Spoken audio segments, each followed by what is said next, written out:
ಇಲ್ಲಿ ಎಷ್ಟು ಸ್ಕಿನ್ ಕೇರ್ಗೆ ಮಹತ್ವ ಕೊಡ್ತೀವೋ ಅಷ್ಟೇ ನಾವು ಹೇರ್ ಕೇರ್ಗೂ ಮಹತ್ವ ಕೊಡ್ಬೇಕಾಗತ್ತಿ. ಬರೀ ಸ್ಕಿನ್ ಕೇರ್ ಬಗ್ಗೆನೇ ನಾವು ಗಮನ ಕೊಟ್ಕೊಂತ ಹೋದ್ರೆ ಹೇರ್ ಕೇರ್ ಮಾಡೋದು ಯಾವಾಗ? ಹಾಯ್ ಫ್ರೆಂಡ್ಸ್, ನಮಸ್ಕಾರ. ಎಲ್ಲರಿಗೂ ದುರ್ಗಾ ಚಾನಲ್ಗೆ ಸ್ವಾಗತ. ಆನ್ಲೈನಲ್ಲಿ ರೋಸ್ ಮೇರಿ ವಾಟರ್ನ ತಂದು ನಾವು ಕೂದಲಿಗೆ ಸ್ಪ್ರೇ ಮಾಡ್ಕೊತಾ ಇದ್ದೀವಿ. ಅದರ ಬದಲಾಗಿ ನಮ್ಮ ಹೇರ್ ಟೋನರು ಅಥವಾ ರೋಸ್ ಮೇರಿ ವಾಟರ್ನ ಮನೆಯಲ್ಲಿ ಮಾಡ್ಕೊಂಡ್ರೆ ಹೇಗಿರುತ್ತೆ. ಇಲ್ಲಿ ನಾನು 2 ಗ್ಲಾಸ್ ನೀರಿಗೆ 1 ಸ್ಪೂನಷ್ಟು 1 ಟೇಬಲ್ ಸ್ಪೂನಷ್ಟು ರೋಸ್ ಮೇರಿ ಲೀವ್ಸನ್ನು ತೊಗೊಂಡಿದ್ದೀನಿ. 1 ಸ್ಪೂನಷ್ಟು ಮೆಂತ್ಯಕಾಳು, 1 ಸ್ಪೂನಷ್ಟು ಅಕ್ಕಿ, ಹಾಗೆ ಇಲ್ಲಿ ಕಲೋಂಜಿ ಅಂದರೆ ಈರುಳ್ಳಿ ಬೀಜ ಅಂತಾರಲ್ಲ ಅದನ್ನ ತೊಗೊಂಡಿದ್ದೀನಿ 1 ಸ್ಪೂನಷ್ಟು, ಮತ್ತು ಅರ್ಧ ಸ್ಪೂನಷ್ಟು ಇಲ್ಲಿ ಲವಂಗನ ಹಾಕ್ಕೊಂಡು ಚೆನ್ನಾಗಿ ನಾನು ಇದನ್ನ ಕುದಿಸ್ಕೊತೀನಿ. ಎಲ್ಲಿವರೆಗೂ ಕುದಿಸ್ಕೋಬೇಕಪ್ಪ ಅಂದರೆ 2 ಗ್ಲಾಸ್ ನೀರು 1 ಗ್ಲಾಸ್ ಬರೋವರೆಗೂ ನಾವು ಇದನ್ನ ಕುದಿಸ್ಕೋಬೇಕಾಗತ್ತೆ.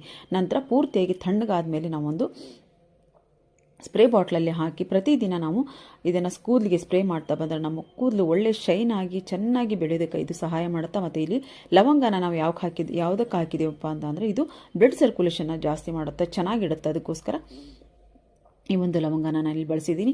ದಯವಿಟ್ಟು ಈ ಒಂದು ಹೇರ್ ಟೋನರ್ನ ಮನೇಲಿ ಟ್ರೈ ಮಾಡಿರಿ. ಹೇಗೆ ಬಂದಿತ್ತು ಅಂತ ಹೇಳಿದ್ರೆ ನನಗೆ ಕಮೆಂಟ್ ಬಾಕ್ಸಲ್ಲಿ ಕಮೆಂಟ್ ಹಾಕಿರಿ. ಹಾಗೆ ವಿಡಿಯೋ ಇಷ್ಟ ಆದರೆ ದಯವಿಟ್ಟು ಒಂದು ಲೈಕ್ ಮಾಡಿ ಫ್ರೆಂಡ್ಸ್.